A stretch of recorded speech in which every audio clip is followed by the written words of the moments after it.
Good evening, everyone. My name is Varun. I'm part of Toka Labs. I'm part of the RFQ team, mostly on the tech side, and we've got a panelist here. We're very excited to learn from them what's the future of Web3, cross-chain interoperability, and just pick their brains on how the future goes. Can we give a round of applause for the panelists, please?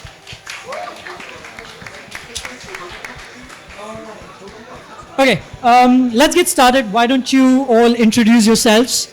And after that, just tell us what's one good thing about crypto that you're looking forward to this year, or you're kind of excited about, or you think you want to build it. All right. Hi, everyone. My name is Sergey. I'm co-founder of 1inch Network, software engineer, software architect. I and my co-founder back in 2019 came to a simple idea to aggregate among decentralized exchanges. Nowadays, we have great community. A lot of people here building nice things. We from our side contribute as much as we can and try to push the borders further. Hey guys, my name's Hart Lamber. I'm a co-founder of Across, in addition to UMA Protocol, something else we worked on.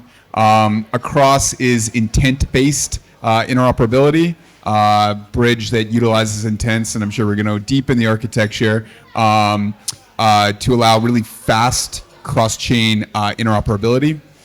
I also got caught in the rain, and the next person in this chair, it's wet, not because I got caught in the rain, tested as well. And what am I excited to build this year? I think that we can make some baby steps towards chain abstraction. I think it would be cool to talk about the user experience in a multi-chain world and how we can kind of defragment Ethereum and make it feel like one thing again. And that's something that we're very much gearing across in our intent architecture towards. I also think prediction markets are cool. So that's another thing. Hi, I'm Tessa. We're late because I decided to take a grab because it was raining, so thank you. I work for Flashbots. I'm the head of market research. Flashbots, as you know, is the architect of MEV Boost and the current proposer builder system on Ethereum. What I'm excited for is the new Suave ecosystem and all the apps that are going to be building within it. Oh, amazing. Can we give one more round of applause? Thank you. Okay, let's get this panelist started. My first question is going to be to Sergey. I believe 1inch has recently introduced Fusion Atomic Swap Protocol. Can you give a brief overview of how the protocol differs from some of the more established cross-chain protocols in the market? So around 2 years ago, we recognized that actually the future of decentralized finances and Web3 in general is intent-based approach, the intent-based architecture. So I'll allow it. Actually, I came to this with my co-founder Anton because we have seen the maths. So sandwich attacks, I was sandwiched multiple times, also by providing liquidity in Uniswap, swapping on whatever else, like whatever we are, it doesn't matter, maths are there and we are taking in and extracting value. So we came to the idea, okay, intent-based makes sense. We have built back in December 2022 our first version of intent-based protocol for swaps, the Fusion. We use a Dutch auction approach, not linear Dutch auction approach. We use multiple parameters for our protocol. We start on the spot price. We are going to market price. We divide the market, the full amount of the assets in 6 pieces and try to sell for the better rate for the user. We have price change adoption on chain, so we can actually find the right market rate, also if the order is already sent to the network. The next step for us was to build cross-chain. Again, my own personal pain. I get my payouts from Realty on Gnosis chain, and I have to transfer every time USDC to Ethereum so I can deposit on my 1inch debit card, so I can pay with crypto. So, and always it took like 30 minutes to use this native Gnosis bridge. It was really painful, and I thought, okay, next step is cross-chain. We recognize that 80 billions of US dollars are in TVL locked on chain, in different chains, not just only on Ethereum, and we can actually defragment it this liquidity by introducing intent-based atomic cross-chain swaps. Why atomic? Because it's the most secure approach. I guess one guy back in 2012 posted something on Bitcoin talk and on a forum that this could be maybe a nice thing. And we decided to go with this. And it's highly secured in terms of that you don't trust a bridge, what can be hacked, need liquidity. You don't trust a messaging protocol like zero layer. Of course, zero layer have different use cases, but for swaps, it's dangerous. If I swap 500 million at one piece, we had on 1inch 500 mil in one single trade already on chain. If someone doing this cross chain, someone can attack the messaging protocol. They can attack validators, or validators became greedy. So we tried to avoid, and we built things like with the approach that if something can break, it will break. That's why we try to build highly efficient, simple things. And atomic swaps, based on the hash time locks contracts, is the most efficient from our point of view. Thanks. That's quite interesting. So just to follow up on this, naturally with atomic swaps, there becomes a multi-step approach. So how do you balance this with user experience? The user experience is awesome, I would say. You will see it tomorrow. I will announce it after my keynote. You can test it directly on 1inch the app. The thing is, what the user needs to do, give permit or approve for the smart contract, so the assets can be moved by smart contracts. And then what the user needs just only to do is just signing an off-chain order and sharing it with 1inch network and 1inch resolvers. That's it.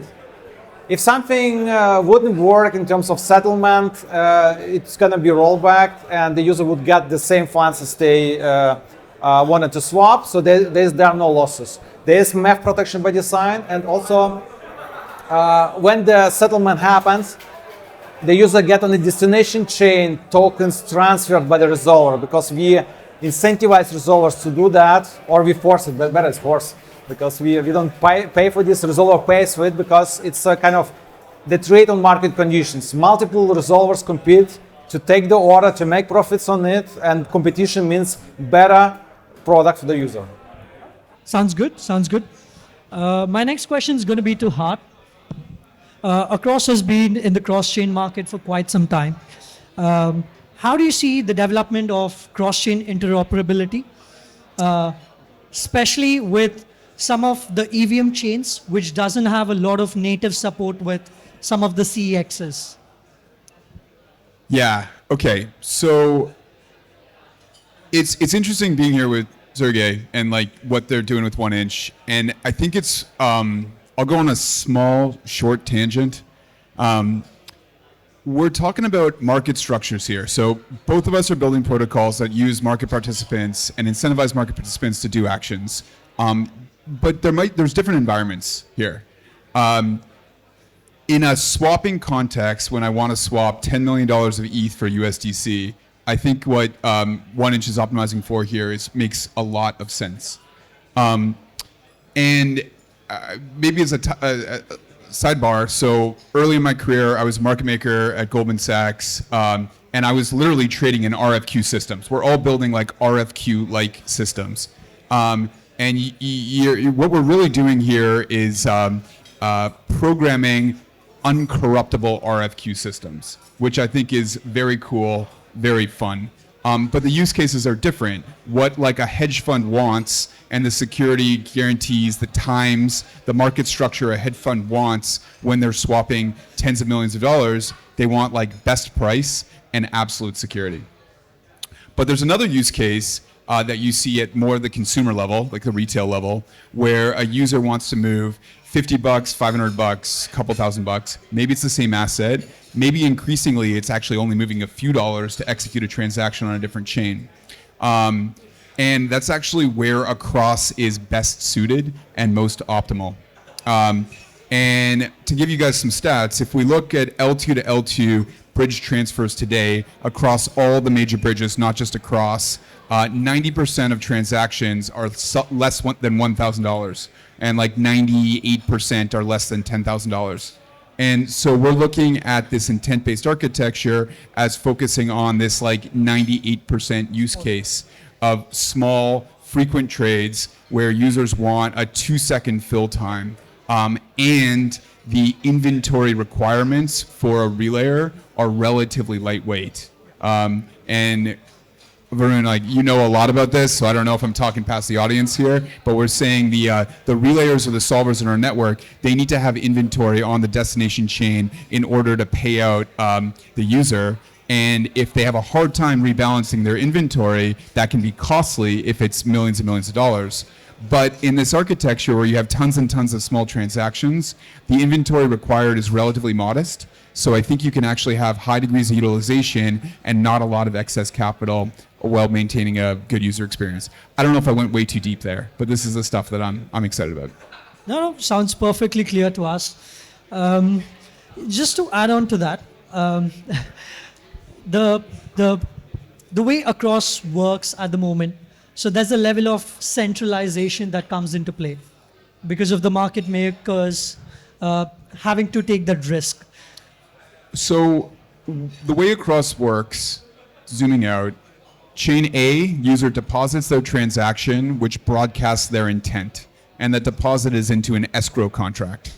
Then we have, because the intent is broadcast, we have third-party solvers or relayers compete to fill them on the destination chain.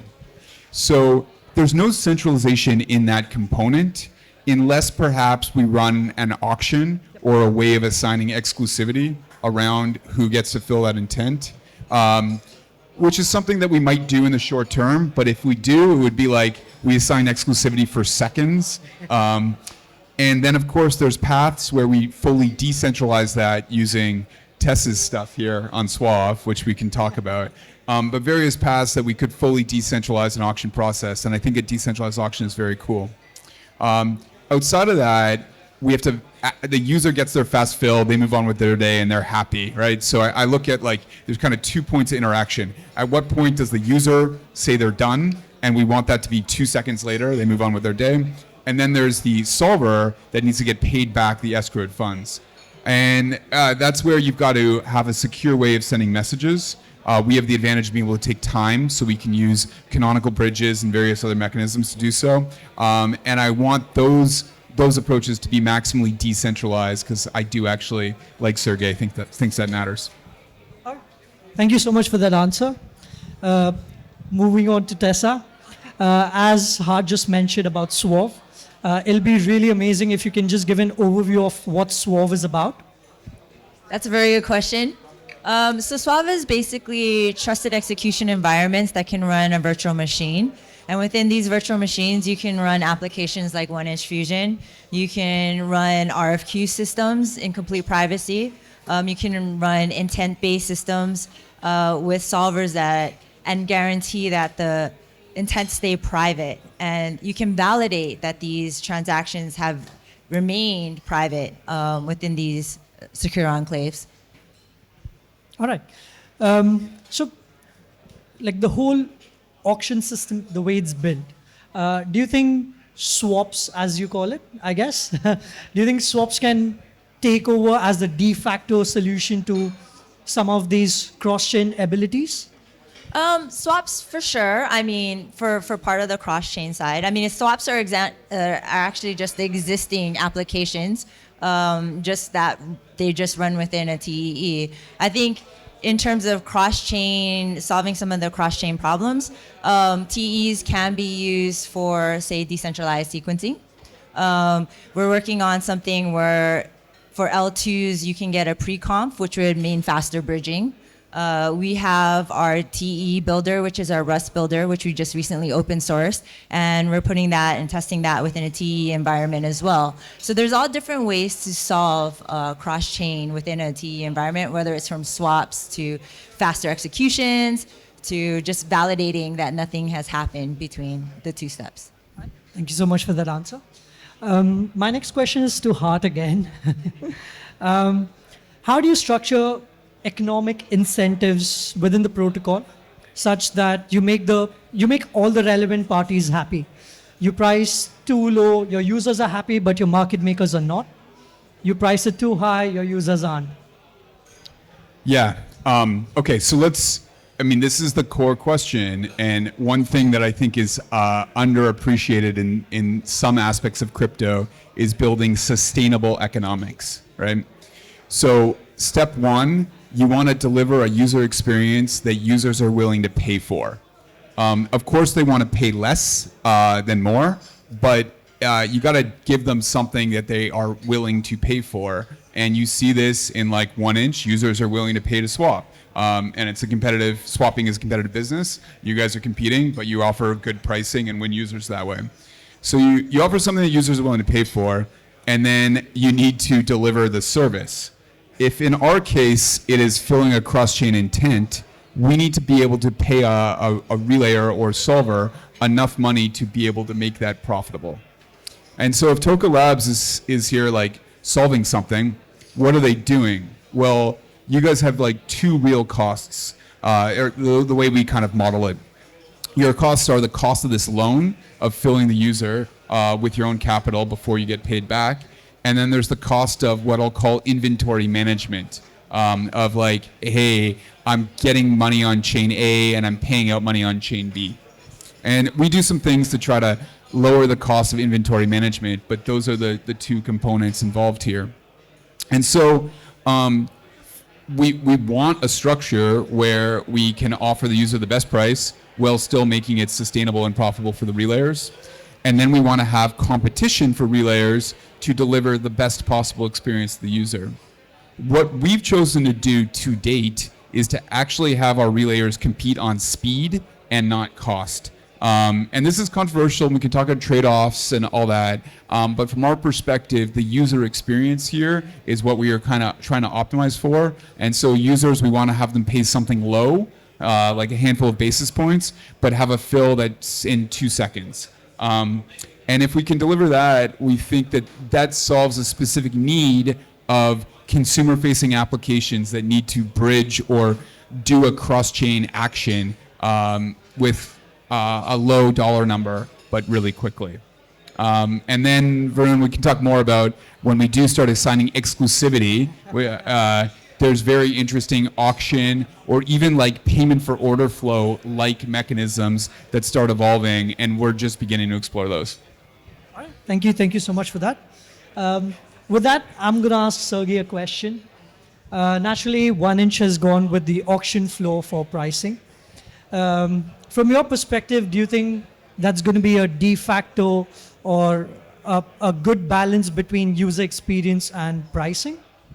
So If I think back to, I would say like summer 2022, we were sitting together with my team, my co-founder, and discussing, okay, do we use the CowSwap model and we do the settlement by ourselves and take all the risks and also the risk of centralization of the project at all, or we do something else? And somehow my co-founder Anton, he came to the idea with the Dutch auction. The Dutch auction is really a good model to find the golden middle way. So when you start to sell on spot price, going slowly to market rate and to the mean return with the acceptable price impact of the user, the market finds automatically the middle golden way. So where the user is okay with the rate because this is the market rate. You cannot get better theoretically. And the resolver or the market maker or arbitrage trader who are connected to 1inch network, they compete between each other to take first, because if they don't take first, they don't earn anything. They are also okay to earn 20 cents, you know. So from my point of view, like my co-founder had really genius idea, and you have seen Uniswap X choose the same technology with reference to our Fusion technology in the white paper. So I'm really, really proud about this thing, what we started to adopt, and it finds adoption in other projects. Got it. Okay. Yeah, I mean, it is one of those views where I can just see the panelists and all three of you come from a different perspective: security, user experience, and pricing. Okay. So my next question, again, back to Tessa. So Flashbots is working towards decentralize the coordination of MEVs. How does all of this come into the cross-chain ecosystem? How can Swerve, for example, mitigate some of the risks that resolvers take while fulfilling orders in a cross-chain system? Yeah, that's a good question. I think number one is within a TE environment, you do have this privacy mechanism. So at least the intents from the user perspective stays private. The second portion goes into the block building, right? So you have your application, you know that the application outcomes the transactions, and now they can go into a block builder within a TE environment, and you know that the order stays the same, that there's no shuffling of the order. The builder doesn't do any sort of shenanigans and backruns or refills or order. Same with the validator side, right? Everything can be validated and verified that this is what was entered, this is the block that was built, and this is the block that went to the validator. I think within L2 space, it's a little bit different, but this is where the decentralized sequencer comes into play. It's pretty much similar, where if you're given a pre-conf, you know that that order is being executed. There's nothing that can happen to that. And then it gets, the blocks from L2 get sent down to the L1 block builder. And that, again, happens in a very secure environment. So, again, nothing can happen to those blocks that get built. Thank you. Thank you so much for that. Okay, I think these were the questions that we had. I would just leave with an open-ended question. I would love to get all of your two thoughts to it. What is your vision for the future of cross-chain? Because naturally, interoperability becomes the critical path, where each chain is developing at its own rhythm, its own pros and cons. How do you think the cross-chain framework is going to evolve? And what are the biggest hurdles that you look to resolve?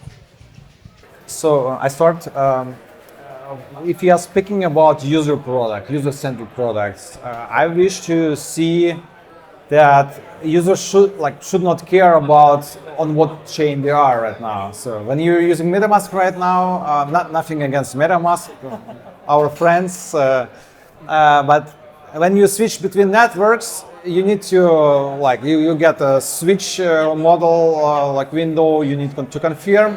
It works better with Wallet Connect and our wallet, for example. So in general, users shouldn't care about the network. Should see all the assets. In this direction, I have seen movement also from Uniswap. They started also to unify tokens and group by the asset type, asset itself. And then you can just select the asset and it switches automatically to the network. We go the same way, you will see tomorrow. So stay tuned. We just also say all networks. You don't care about on what network you are. You just select what you want. You want Ethereum, you can then select on Base, for example, and then easily swap to this network what you want. So the idea is here to have really a seamless experience for the user. They should not care about how, but about what they want. Yeah. So this is the idea. Infrastructure. In terms of infrastructure, I think we need more infrastructure. I like what Flashbots are doing. It's very important. Key partner for resolvers, for professional traders to protect themselves.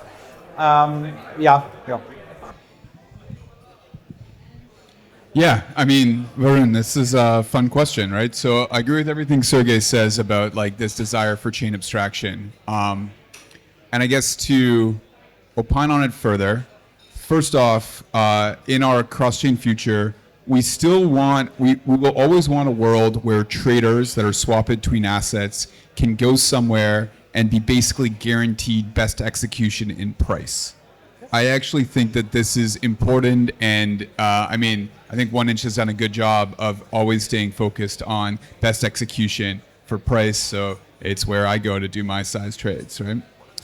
And then when we start talking about the chain abstraction thing and users don't know what blockchain they're on, I think that's all well and good, but I like to kind of put some different language around it, where we have an ecosystem in Ethereum in particular, where everybody wants their own chain, their own L2, and you have fragmentation, and then you are beginning to see kind of ecosystems coalesce that look like walled gardens within that ecosystem. And this is not a knock. Like, we love the Optimism team, we love the Arbitrum team, we love the Polygon team, but Polygon CDK and EggLayer is trying to create like their own interoperability zone.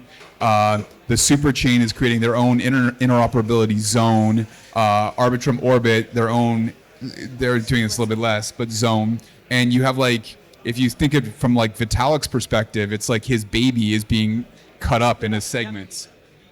And so I think that is long-term negative for Ethereum and for users. And so what I look about this intent architecture and what we're trying to promote is this unifying framework that says this is a very simple concept of I want to sell X on chain A to buy Y on chain B and or execute an action. And it's a very simple concept that spans all these zones, and you outsource the hard work of figuring out how best to do that to the very smart people at Toka Labs, for example, right? And I think that kind of unifying architecture makes sense. And if we do all the things to make this efficient and super fast, you end up having this intent layer being this unifying structure that just like makes it look like you're just dealing with like the internet.